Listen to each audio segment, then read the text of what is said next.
네, 간밤에 나왔던 글로벌 이슈들 함께 짚어드리도록 하겠습니다. 오늘은 첫 번째로는 이 차트를 하나 보실 텐데요. 모건 스탠리의 통화 전략 담당자가 제시한 이론입니다. 그래프의 모양을 보시면 양끝이 입꼬리가 올라가면서 스마일 모양이죠. 바로 달러 스마일이란 이름을 붙였습니다. 결국 첫 번째 입꼬리는 세계가 불안정해서 안전한 피난처로 달러로 움직이고 있다는 모습을 보여준 거고요.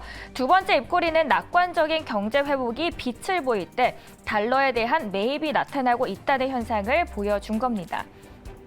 그렇다면 오늘 새벽에 나온 CNBC 기사 함께 보실까요? 급격한 물가 상승에도 불구하고 미국 소비자들은 강달러 덕분에 상대적인 구매력이 과거 어느 때보다도 더 높아졌다는 내용인데요. 급격한 물가 상승에도 불구하고 미국 소비자들의 강달러 덕분에 상대적인 구매력은 왜 이렇게 올라간 걸까요? 미국인들의 명품과 부동산 쇼핑을 위해서 유럽에 몰려들고 있다는 보도까지 나올 정도입니다. 즉 달러의 역대급 초강세가 이어지면서 미국의 소비자들이 반사 이익을 누리고 있다고 풀이를 할 수 있을 것 같습니다. 하지만 뭐든지 또 동전의 양면 같은 장단점이 있기 마련이죠. 강달러 지속 현상이 반드시 미국에 좋은 것은 아니라는 의견도 월스트리트 기사에서 나왔더라고요. 달러 강세가 미국과 경제적으로 긴밀하게 연결되어 있는 다른 나라의 부정적인 여파를 초래할 경우에는 미국 경제도 역풍을 결국 맞을 수밖에 없다는 내용입니다. 달러 강세로 미국의 수입품 가격이 낮아지는 반면에 다른 나라 소비자들은 미국산 제품을 구매하기 위해서 오히려 더 많은 돈을 지불해야 하죠. 그런데 포인트는 여기입니다. 미국의 수출업자들의 매출 감소로 이어질 수 있다는 부분인데요. 미국산만큼 품질이 우수하고 가격은 오히려 더 저렴한 다른 나라 제품으로 눈을 돌리는 소비자들이 늘어날 수 있기 때문입니다. CNN과 블룸버그 칼럼을 보니 CNN에서는 제목을 달러가 다른 나라를 어떻게 다치고 하고 있는지에 대해서 언급하고 있습니다. 강달러가 당장 미국의 높은 인플레이션을 해소하는 데 도움을 줄 수는 있겠지만 나머지 세계의 강달러가 미치는 영향에 대해서 미국도 우려해야 한다는 부분을 지적하고 있습니다. 다시 말해 달러 가치가 상승이 더 길어질 경우 급격해질 경우에는 경제가 취약한 국가의 정치적 혼란과 지정학적 갈등도 심화시킬 수 있다는 부분입니다.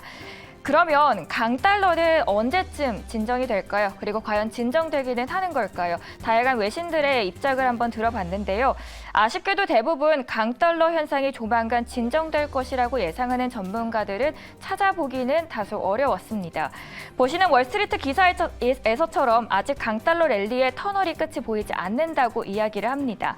아무래도 미국의 노동시장이 여전히 탄탄하다 보니 연준이 큰 폭 금리 인상을 이어갈 가능성이 크기 때문에 물론 아예 없는 건 아니고 다른 나라 중앙은행들도 기준금리를 올리기 시작했다는 이유로 달러 가치가 정점에 다다랐다는 의견도 나오기는 하지만 아무래도 소수 의견이긴 했습니다.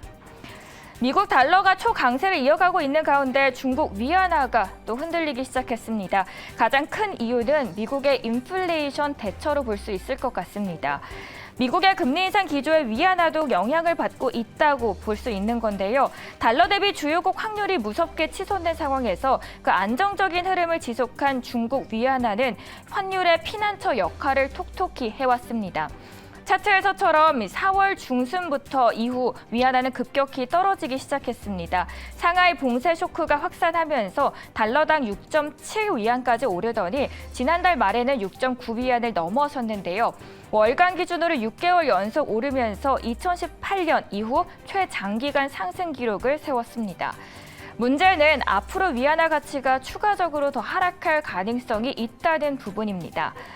올해 위안과 달러 환율이 7위안을 돌파하는 이른바 포치 현상이 다시 나타날 것이라는 전망이 스물스물 나오고 있습니다.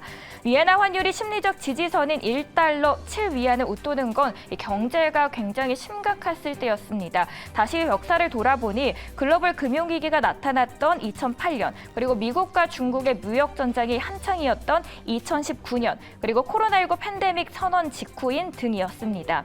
다시 말해서 1달러 7위안은 위안달러 환율의 심리적 지지선인데 이 마지노선이 최근 붕괴 직전에 다다랐고 다시 말씀을 드린 거지만 결국은 이미 위안화의 통화 가치는 2년 만에 최저치로 떨어졌는데 추가적으로 더욱더 하락할 수 있다는 위험이 계속해서 나오고 있습니다.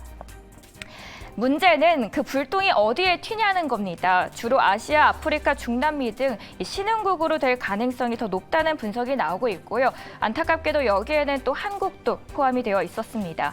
특히 최근 중국 경기가 급격히 둔화할 가능성이 제기되면서 아시아 등 신흥국 통화 위기 적신호가 커졌다는 분석이 나오고 있는데요. 블룸버그 통신을 함께 보시면요. 최근 신흥국의 통화 불안은 25년 전에 아시아 금융위기의 냄새를 풍긴다면서 중국 위안화 가치 하락은 세계 경제의 위협으로 봐야 한다고 지적을 했습니다.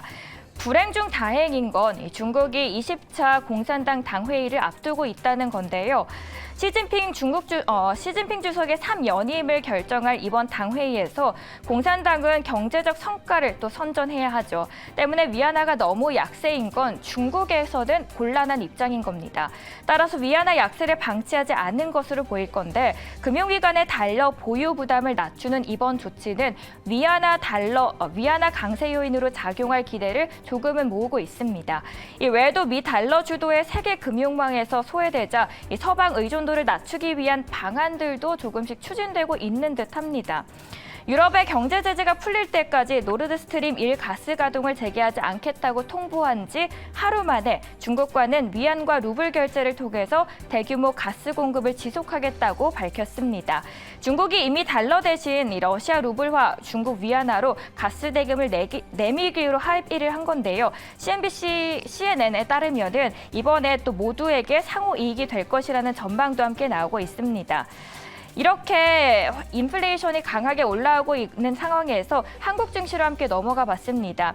아무래도 최근에 외국인이 기아와 그리고 현대차를 연일해서 순매수하고 있는 입장인데요.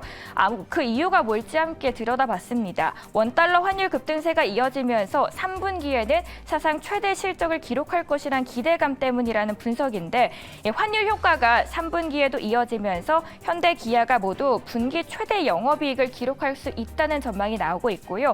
실제 증권가에서도 예상하는 현대, 기아의 3분기 영업 추정치는 3개월 전보다도 무려 30% 상향 조정한 분석을 볼 수 있었습니다. 보통 3분기가 자동차 회사들의 비수기인 걸 감안하면 이례적인 평가이기도 있어서 함께 가져와 봤습니다.